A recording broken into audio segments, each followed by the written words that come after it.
Hello and welcome to Super Jump Humbo 2's Tournament Battles! Woo! Yeah, alright. So what's going on today? Well, if you don't even know how the tournament works, first off, in round 1, there's supposed to be 4 series total. So I'll hopefully face 4 people in round 1. I'll show you everything that I play, whether I win or lose. And then in round 2, it should be pretty much the same thing, except instead of 1 person moving on, it may be 2 people moving on, so we don't get rid of people so quickly. The reason why we do this is because usually people have sort of limited attention spans for tournaments, and if tournaments go on for several months, they usually just die out really quick, and that's why we try and get rid of as many people as possible, as quickly as possible, so we can just get to the final battles really, really quickly. And even though this sucks a little bit of the fun out of it, again, it would be just a loaded fest of a bunch of people who just don't care about the tournament after about a week or 2. It's true, I'm sorry. I've done tournaments in the past. So now that we've got that out of the way, it's not really a complaint, it's just more of a, I have to explain things so people understand why we do things certain ways. I've kind of been doing this for a long time, and I usually know what happens in certain situations. Anyways, indoor pools. One of the craziest maps that I just have a hard time playing. By the way, I have picked up quite a few strategies. I've been practicing a little bit, and I've picked up some good strategies along the way. And I think you guys are going to see me probably using them quite often on a lot of these maps.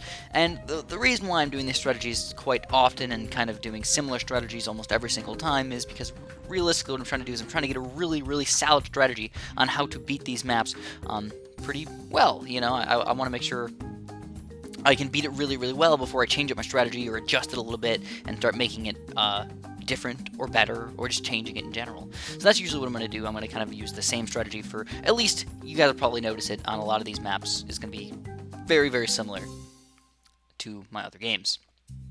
Especially because most of the games we're going to be playing aren't going to be on things like Plutonium Mines and the Rally and stuff like that. They're going to be on A-Game and indoor pools and all these really, really hard maps, which I admit they are quite fun, but they're somewhat sad sometimes as well. These games are actually sadly out of order. I didn't lie, I just felt like the first game that we had, which will be the last game that we play, was actually the most fun. So if you are at all in the tournament, make sure you play your first game on Water Hazard. That is the starting map. Just a heads up. Just a heads up to all you beautiful peeps out there. So, based on strategy, what's going on right now? Well, I actually went for a tack shooter, believe it or not. I went for a 3-0 tack shooter and a 3-1 ninja, and I felt like that was actually a pretty good combo, but once you get to level 6, it does get a little crazy over there, so you have to be kind of careful. I got a farm on level 5, but I feel like going farms is actually a pretty good way to get some good, decent eco going around here, but it is a little bit crazy as well, because you might have to sell the farms, or you just might go a little bit too much eco, or you might just have something bad happen, because you know what, that tack shooter really cannot deal with the greens as well as you might think they can. At the same time, look at his defense. It's actually kind of weird. I wouldn't say it's bad. I would just say it's kind of weird. That was kind of my strategy back in the day. Was I used to go with a lot of boats and ninjas, and honestly, it just did not work out very well. I ended up losing a lot of lives in level 6, 7, and 8, and all that stuff, and I ended up usually just having a really bad time. So I learned this strategy, tack shooter ninja, really good. Again, at level 6 you gotta be careful, you might have to get a ring of fire earlier, you might have to do another ninja, or just get an early mortar or something to deal with the group balloons. But yeah, I mean, usually it's not that bad. And then this guy actually, surprisingly, wow, he's losing on level 7 right now just to these regular black balloons, and if we don't take him down with the blacks, maybe we do. We took him down with the blacks, nice. So game number 2 is on Inkblot. Actually, he picked indoor pools, I picked Inkblot, and then Rally was our starting map. That's how it worked out. Usually, loser picks the map, but he wanted me to pick the map, so I was like, okay, if you want me, that's totally fine. I actually have practiced Inkblot a lot, and I feel like I have a fairly good mindset on how to play Inkblot, so I decided to play this one. So, for Inkblot, as you guys probably know, I'm a boat guy. I like boats. I like using grape shot boats for sure, and what I usually do is I put my first boat on last, and then I usually put my second boat on strong, and I get them both up to grape shot fairly soon. And what that does is it will hopefully limit the amount of blues that are going to leave in the early game. That's really what you want to do. Late game, it really doesn't matter if last strong, put them both on strong usually, and that'll kind of limit the amount of balloons they go through. Also, if you get to level 8, you might actually want to put your boats on first instead of just strong or last, because that'll stop the regrow yellows from being so deadly. But at the same time, you just don't want to do that and not get any other yellow popping power, because I know that Inkblot is one of those levels where everybody, not everybody thinks about rushing with those yellows or bigger yellows, and it's usually quite deadly, admittedly. Alright, so I got a little bit of an early boat here. I usually don't get my second boat until right around level 3 or 4, but I decided, you know what, I'm going to play a little on the safe side, not go no lives lost or anything, but at least try and like limit the amount of lives that I'm going to lose in the early game by getting that boat just a little bit early. It didn't even really affect my eco very much, but you can tell basically what I would be doing right now is what he's doing, and that's kind of chasing all the balloons, and that just kind of leads you to not being able to put him back on last or something like that, and it usually just ends up bad. Usually just ends up bad, guys, for sure, especially if you have level 4 pop out and you got pink coming out already. One main thing that I have to get used to is stopping with my eco at 304 or 305, depending on the level. Sometimes if it's a really quick level 303 or so, if you're sending it out full non-stop red balloons, and then usually about 305 on those little bit longer levels is when you want to stop, because that'll make it so you can rush with pinks right as soon as level 4 starts. And another thing that I've realized is rushing with straight up pinks on these harder levels is a lot better thing. It's a good thing to do instead of just rushing with straight up blues. Because normally I just rush with blues and I'll just be like, hey man, eco what up, go crazy with the eco, blues. But you don't even need that, because you need to build more defense than usual anyways, because these pinks are so evil on these really quick levels that it's just better to build the pinks for quite a while until you get a decent defense to defend those pinks. At least I think. So usually I send out a giant chunk of pinks, and if I still hurt him with a lot of lives and stuff like that, and I have farms, I'll usually just keep rushing with the pinks while I save up for a farm or something. I mean, that's just been what I've been doing lately, guys. And if you're noticing, I'm talking about these games more about strategy than what I normally do. Why am I doing that? Well, we're playing a lot of these really hard maps, and I'm kind of going for the teach people how to play type of games for at least a little while, guys. I want to make sure that everybody knows what they're doing, especially if you're a newer player or a learning player. I want to make sure people know how to play on Inkblots. Also, one thing that I've read, I think it was Ricky said this, Ricky Golfer, who is also a pretty good friend of mine. He really helps me out in a lot of my videos. He mentioned that he thinks that because I'm getting better at the game, I will teach people how to play better through my videos, at least most people, hopefully. That will make the quick player battles better, because people will use that on quick battles, and then the people who are playing will teach the quick battles players to play better, and then that will just create a giant effect of random waves generating people to become better at Balloon Starter Fed's battles, and I think that was pretty epic. I don't know if that's actually going to happen. I just thought the logic of that actually made a little bit of sense. If I even have, 1,000 people watching this, and 1,000 people play just a little bit better because of my videos, that could help out, a lot of things, especially Flash. So I really feel like Flash battles, people have been not playing that very much at all lately. Am I right about that? People have just kind of stopped with the Flash battles for at least a little bit. Or at least that's kind of how I felt. I just kind of stopped with Flash battles for a little while.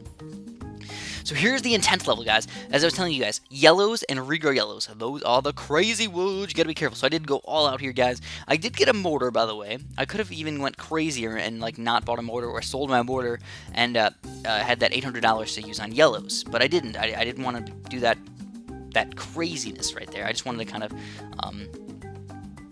go at least reasonably hardcore. And it looks like we do. We take him down again on Inkblot. Whoop, whoop. All right. And here is the third game. By the way, this guy's record is not the best, but he's not a terrible player by any means. No, I mean, it's not even that his record's that bad, it's more that he's an inexperienced player. He's only got about 1,000 battle score or so. So I've got 10 times more experience than him, and that means that I should be just a little bit better than him. It doesn't mean I'm going to win every single game, that not by no means. People with 1,000 battle score can still just completely destroy me. But at the same time, having experience usually trumps skill, I suppose, in my opinion, especially a 10 times more experience difference. I guess so. For this map, this is actually a fairly easy map in general. This is one of those maps where it's actually probably going to go more late game than not, and if people do end up tying on this one, then there's going to be like a tiebreaker. So if you are in the tournament, this is just something to pay attention to just a little bit. Just tie break it. If you guys tied, basically, and you guys get 2 games each, then just play another one. It's just as easy as that. Makes sense, right? Yeah, alright. Good enough. Usually people can problem solve with that, but some people just kind of freak out and like, blah, blah, blah, and they complain to each other and blah, blah, blah. I just hope that people actually become friends with each other throughout the tournament instead of just hating each other for losing to another person or something. At least that's the way I hope things should work. What I did was I started off with a cannon. I don't know if that was the best thing to do, but I actually like starting off with the cannon on this map a lot. And I also get a 3-1 cannon, by the way, not just a 3-0 cannon. I feel like it just helps out that much, because even though the explosion is pretty darn big, it does not affect the top or the bottom part if you just put him on close and he hits the, like, right in the smack dab of where he's at. So if you get the bigger blast, usually you can affect the bottom part where the balloons actually are. Mostly. For the most part. Kind of, right? I mean, that makes a little bit of sense, right? So I did try and get that 3-1 upgrade, and it seems like it works pretty well, you know? It does a pretty good job overall. But you still are probably going to lose some lives. And because of that, you might want to stick around and get a ninja or something instead. You totally could do that. In fact, maybe even getting a ninja before that 3-1 upgrade, the bigger bombs upgrade, might be okay as well.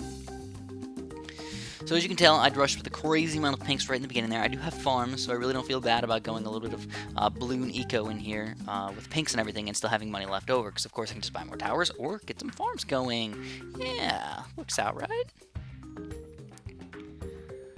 So, you know, I don't know why, but I just find it weird when people put their year up in the top, like where their name, like as a part of their name, because I know I almost every single time people that use that year, it's their age. For example, I was born in 1991, which makes me math it a little bit. Well, either 23 or 24, but I'm actually 23 years old, almost 24 by the way. My birthday is actually coming up. No, I'll probably not make a birthday special, but I might. I don't know. We'll see. We'll see about that. I should probably find out when my YouTube birthday is. I don't really know. Whenever my first video in the history of existence was, which was, again, Pwong. Pwong is an amazing game. Maybe I'll do a random throwback series of playing Pwong. Just because. You guys will probably hate me for it, because it's supposed to be Blue Yummy Channel. Yeah, I know. I might do it anyways. I might just not care. Or just maybe play it for like a couple minutes during a live stream or something just for fun. The only thing about Pwong is you really do need to get upgrades if you want to get high scores, and you have to play a lot to get those upgrades. So it's just kind of silly. It's a little silly. You know, it's kind of like BTD 5. If you start off at rank 1, you're not going to be as good as if you rank 47 or whatever. So you have all the towers and all that good stuff. And that's why I'm actually playing a little bit of the Steam version lately. Oh, yeah. Oh, by the way, just as far as towers are concerned right now, one thing that I've noticed that a lot of people have been doing, which I don't know if it is the most effective thing, but it seems like it must be the most effective thing if everybody's doing it all the time. It just kind of makes sense. Is a lot of people are either starting off with farms lately, right around level 1, 2, 3, right in there. They're starting off with at least one farm, then going a little bit of blue Nico or so. Or they usually start getting farms right around level 5, which is, again, quite interesting. Spamming the farms can be crazy. One other thing that I've picked up lately is not putting a ninja kind of near the middle of the map, but putting it near the beginning of the map, or where the balloons come out. Especially the scent balloons. Because you want to pop those blacks as soon as possible, and usually putting a ninja right up there just makes him so he pops the black, no other balloons are going to get in the way and all that stuff, so it usually works out pretty well. Now, we did go for kind of a mini rush right here. It was yellows mixed with regrow blacks, and he did a really good job defending it. Honestly, I probably shouldn't have even rushed with that thing. He had a mortar up to burning stuff already, and usually you can't get anything past a mortar. And he had a cannon on top of that, so I was like, whoa, man, why would I even do that? To be honest, I kind of forgot he had a mortar, and I was just like, oh, oops. Well, in that case, too bad. One thing that I often do that I make as a big mistake for myself that I need to hopefully fix in the future is I end up not getting a mortar for level 10, or I just think that I can defend with just a cannon and a ninja for level 10, but I usually can't at all. Main reason being regrowleds. Regrowleds are quite dangerous, and if I don't get my mortar up with burning stuff, usually that regrowled can make even more regrowleds, and then I can't get enough black popping power in the time that I need to, and usually it causes quite a bit of issues. One other thing for this level is actually a Ring of Fire would actually be a really good tower to use on this one. I just felt like getting farms instead might be a better thing to do, because I really like starting off with this cannon. I could have started off with a tack shooter instead, and actually used him as a Ring of Fire a little bit earlier, maybe got a level 8 Ring of Fire. That could have worked as well. In fact, it might have even been a better idea. That's just another thing to think about, maybe as another possible outcome to playing this map. But as you can tell, my farms are actually pretty darn good. The only thing that is a little bit problematic is the fact that my blue Nico is only 500, which is like not bad. It's not bad at all to have 500, but I would kind of prefer to have just a little bit more, if that makes sense. At least it would be nice to have a little bit more. So a little mini regrow Rainbow Rush right here. Kind of hoping that his cannon was just going to not be enough. And he ended up getting a 4-2 cannon right there. What? It's crazy, man. So he defended it fairly easily. But again, that was only 2 regrow Rainbows. So that was only like a $1,300 rush. It wasn't like I went crazy with a $10,000 regrow Rainbow Rush. But I actually might have defeated him with a $10,000 regrow Rainbow Rush. As crazy as that may be for this level. Which is not that crazy. But sometimes people just don't suspect it. Again, another dangerous level, level 15, another really good dangerous rush that people send quite often, which I don't normally do that often, is Regrow Rainbow Ceramic Mix. Also, whoa, what is this? A Regrow Lead Rush? That is a little bit fancy right there, but I ended up getting my 4-2 Ninja up, and my cannon was killing a lot of them. I don't know, it was a little bit tough to defend that thing. I don't know if I would have defended it without getting that 4-2 Ninja, but I decided to just play it a little on the safe side. I had like $3,000 saved up anyway, so why not, right?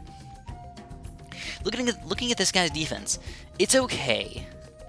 Regrow Ceramics might do some damage, but it's like not even worth it to try and rush with them because he'll probably get something up anyways if he's at all decent at microing. So there's really not very much of a point to it. And he does end up rushing me with Regrow Ceramics right here, or a Regrow Ceramic, which didn't do anything against me, but that's okay, by the way.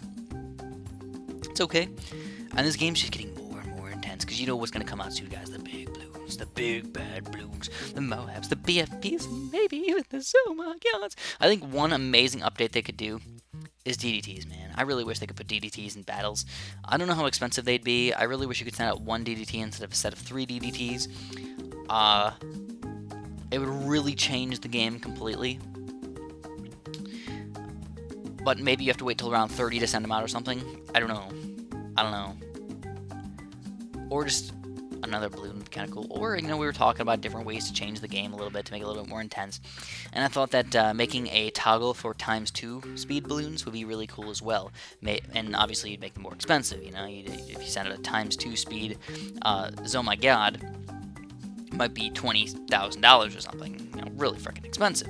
But that might be better than a Regrow, oh my god, just having that balloon be that fast. And also it would kind of limit the ninja's ability to do those things, where it just slows the balloons down because it's going to be at regular speed anyways. Which, by the way, the 2-4 ninja is pro sauce, man. If you're going to get ninjas, the one thing you probably want to make sure you're going to try and get a lot of is the 2-4 ninja. He's amazing. He's delicious. He's epic. So use him up, guys. Use him up. So here we go. I actually want with a lot of eco right now. You notice I'm at already 800 and 900 and something right now with my 5 farms already. That's a delicious amount of money. If I sold all of my farms, I'd have $10,000 to rush with anything I wanted or to build any sort of defense that I want, which $10,000 in defense seems like a lot, but it's only like 6 Moab Maulers or like 2 ninjas, and defending big BFB rushes with 6 Moab Maulers and nothing else is really not going to do very well. So yeah, it is a little bit difficult, but also selling and buying towers, especially ones that use their ability 4 already, is a really, really good way to defend a lot of these rushes. Boomerangs are one thing that's really good, 2-4 boomerangs for balloons, but I think the best tower by far to buy and sell is the 2-4 ninja. Again, I just can't get away from it. If you guys are going to play good late game stuff and you got ninjas, get the 2-4 ninja. If you don't know what he is or what he does, it's called Big Balloon Sabotage, or I think it just might be Balloon Sabotage. And all you do is click the little ability, and it makes all the balloons that are on the screen and balloons that are going to come out half speed. For like 20 seconds or something, like a long time, a pretty decent chunk of time for sure. So yeah, absolutely epic. Make sure you guys are using those things if you have the ninjas and you're playing in the late game. And then the way to do it is honestly with a 2-4 ninja. Use the ability, and then sell it. And then you got like $6,000 extra, and the balloons are all half speed. So check it out. I actually did end up rushing with 2 Moabs right here. I should have waited until the next round, but I didn't actually. But check it out. I sent out 1 regular Moab and 1 Regrow Moab, and I was hoping there was going to be enough balloons to just get through, because he really only had 1 4-2 cannon. But it looks like he might end up surviving this thing. Oh my goodness, so many balloons over there, but could he possibly survive? But also at the same time, we got balloons all over my side as well. This game's absolutely ridiculous. This guy's actually going to survive. Now, I have to defend more than anything right now. I'm not going to be able to rush this guy with anything else. I'd rather defend and just hope for the best. And if we survive this rush, we still have some eco, we still have some stuff that maybe we can use to kill him. So anyways, as you can tell, 2-4 ninja, I used that thing. I didn't sell him.